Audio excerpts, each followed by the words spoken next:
Mimi naitwa Asha Baraka, ni mjumbe wa bodi ya Simba na ni mlezi wa Simba Queens.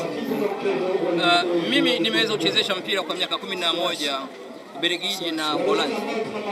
Nikapata swali moja ambalo naweza nikakuuliza wewe kama mlezi wa timu. Ni changamoto zipi ambazo unaweza kaziona labda kwenye upande wa uchezaji wa mpira wa miguu kwenye mazingira ya hapa kwetu Afrika na nchi zingine ambazo zimeendelea?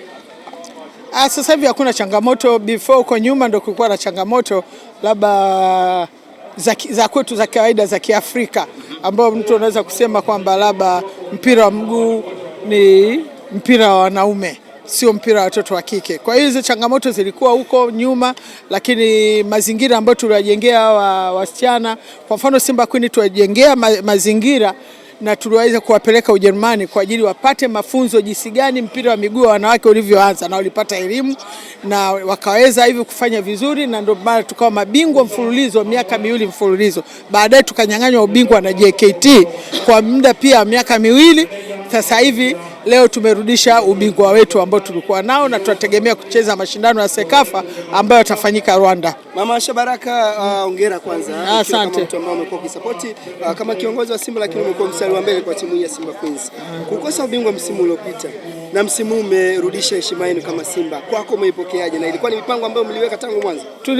Unajua mpira una matokeo mengi, sio lazima kila siku wewe bingwa, kwa sababu timu zinakuwa nyingi na timu zinajiandaa. Kwa hiyo tulisajili vizuri, tuliangalia makosa yetu ambayo tumeyafanya, kwa nini tusichukue ubingwa miaka 2 mfululizo na ubingwa wao unaenda JKT. Kwa hiyo tukasajili vizuri na tukaamua this time tuwe na kocha wetu mwenyewe. Tulikuwa na kocha ambaye ni mzawa, ambaye anaijua Simba vizuri, Mgosi. Kwa hiyo tuliendelea na kocha Mgosi ambaye anaijua vizuri ile timu na wachezaji wanamsikiliza vizuri, na hatimaye tumeweza kuchukua ubingwa kabla ya mechi kumaliza. Simba Queens inaonekana ni miongoni mwa timu ambayo iko imara sana katika soka la wanawake.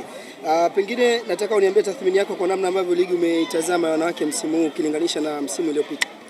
Ligi ilikuwa ni nzuri na kila mtu anataka ubingwa na kila timu imejaribu kuwekeza, na ukiangalia timu nyingi pia zina wachezaji wa nje, zimesajili pia wachezaji wa nje. Ukiangalia Yanga pia na wachezaji ambao ni foreigner, unaona, na timu ya Simba vile na sisi tumesajili. Kwa hiyo kila timu ilikuwa inataka, imefanya usajili mzuri ili wao kila timu iweze kushinda, lakini kwenye mpira lazima mwingine atashinda na mwingine atashindwa. Kwa hiyo sisi Simba tumejipanga vizuri, alhamdulillah, tunamshukuru Mwenyezi Mungu, tumeweza kurudisha ubingwa wetu ambao sasa tunaelekea kujipanga katika mashindano ya Sekafa ambayo yakituvusha tunaenda kucheza ile Champions League ambayo tunaingia kafu moja kwa moja. Kama nimeelewa vizuri, ni kama kuna mechi 2 au 3 zinasalia.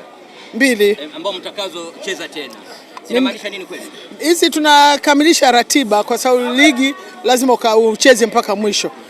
Kwa hiyo sisi mechi zilizobakia tutakamilisha ratiba, lakini leo kwa bahati nzuri kwa sheria za CAF na TFF tumeweza, unaruhusiwa kama una pointi nyingi uweze kupewa kikombe chako mapema. Kwa hiyo tumepewa kikombe, tumefurahi, lakini lazima tukamilishe ratiba.